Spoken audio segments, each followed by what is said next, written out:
Hi everyone! It's been a while, yes. For the last few months we have been traveling. Remember what we told you in the last video? Essentially, the real estate investment trust market is going to be weak because of consistent fear of interest rates. So now, after 3 months, and we'll look at this chart, which is basically the FTSE ST REIT Index.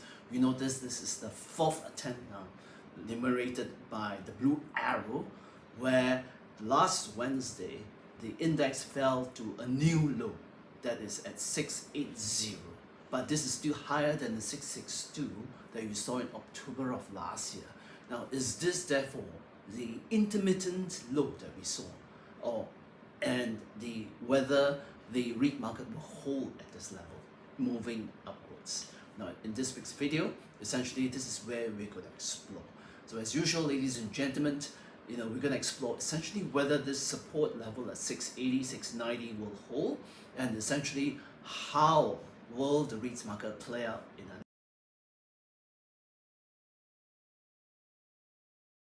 Business Times interview last week, ladies and gentlemen. As you can see from this particular graph, essentially what I shared was that in the results season, which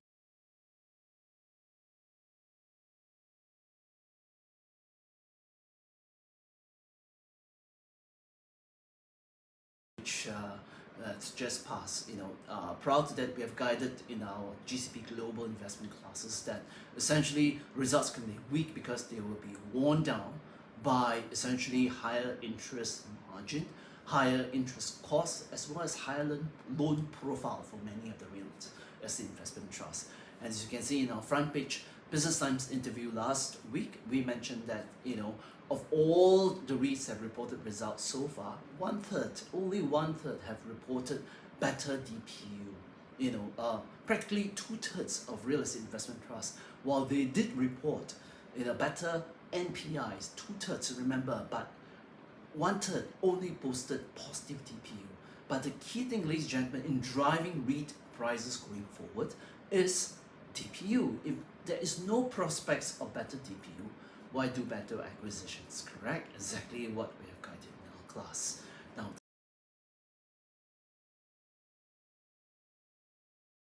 the next graph actually tells you essentially that, when I was asked by Business Times where the REIT market is right now, essentially I pointed out that, hey, we are down 22% in this recent corrections. So this is the longest ever corrections at 18 months. Mind you, if this stretch to September, which is actually next month, is only a couple of days away, then we are having the longest ever REIT correction minus the global financial crisis. Even the pandemic in 2020 essentially saw a rebound very quickly.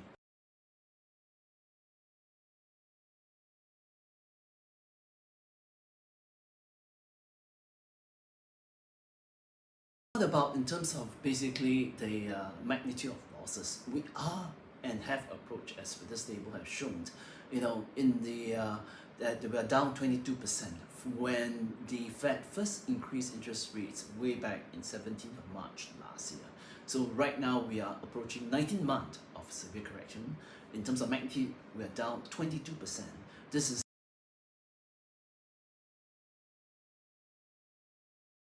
as high and as great a magnitude that the REIT market has corrected in the last taper tantrum way back, as you can see, in 2013.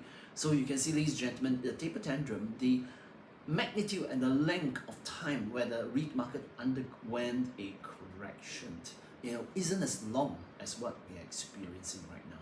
So therefore, are you braced for something exciting? Because right now you can see, right, that the REIT market in terms of the index is being tested a fourth time at the level of 680, 690, which is an intermediate low currently, right? So essentially, if you are interested to actually find out where are we, now that you have known where the correction is, do join us for our next class coming up on 9th of September.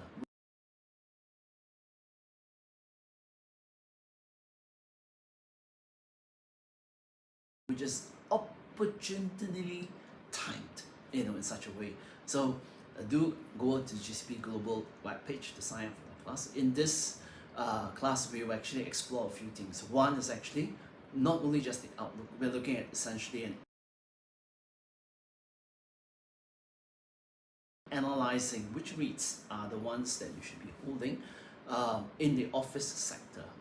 We have already warned earlier about the US REITs basically practically destroying shareholders' money and wealth. And true enough, just look at what Manulife and look at what Prime REIT has wreaked havoc on investors.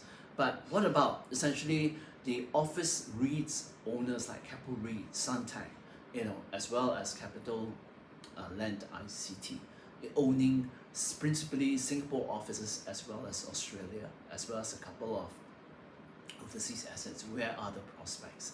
Secondly, we talked about the retail sector, which has basically been very lackadaisical, the likes of Fraser Centrepoint Trust, Mapletree, PAC after the merger. What are the prospects and what are the key lynching points? Thirdly, we are looking at data center points. Data center, as we have warned previously, went into a terrible spiral because of the collapse talks and filing Chapter 11 bankruptcy of one key customers like Systema, which actually affected the likes of Digital Core and Capital DC. Now, with that back in mind, essentially, where does the